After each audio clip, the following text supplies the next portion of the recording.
Tom Cruise, messager des dieux tombé du ciel à la cérémonie de clôture des JO 2024.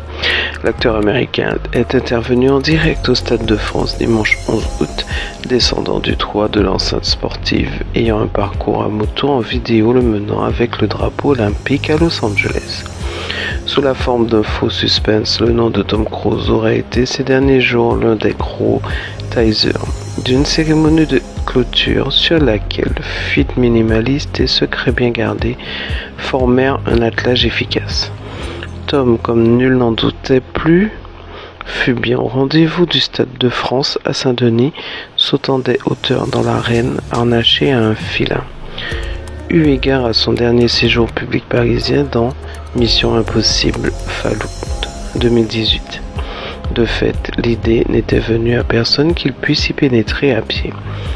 Après 2 semaines de festivités et de compétitions intenses, les Jeux Olympiques de Paris ont tiré leur révérence ce dimanche 11 août 2024. La cérémonie de clôture qui s'est tenue au Stade de France a marqué la fin de cet événement mondial qui a rassemblé des athlètes venus des 4 coins du globe et enchanté les foules.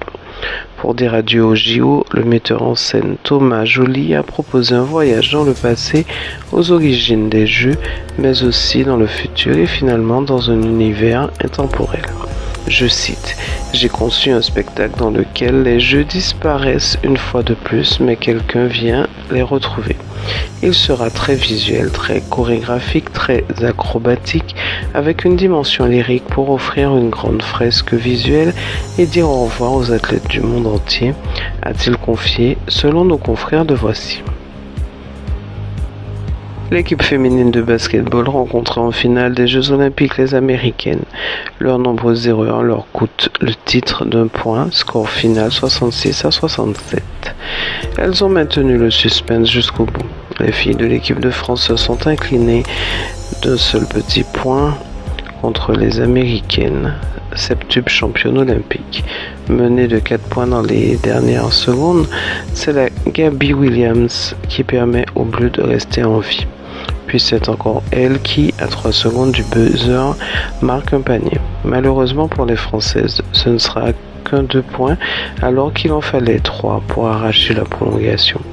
Malmenées durant la première période, notamment dans le deuxième quart-temps, les Américaines décrochent un 8e titre olympique consécutif et montrent une fois de plus qu'elles sont la meilleure nation au monde du basketball.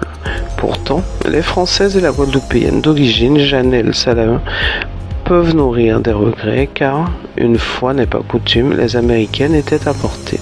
Mais il a manqué aux joueuses de Jean-Aimé Toupane de l'agressivité dans la raquette. Quelques rebonds supplémentaires leur auraient sans doute offert la victoire. Par ailleurs, il y a une faute non sifflée sur Marine Johannes qui aurait permis de remporter le match.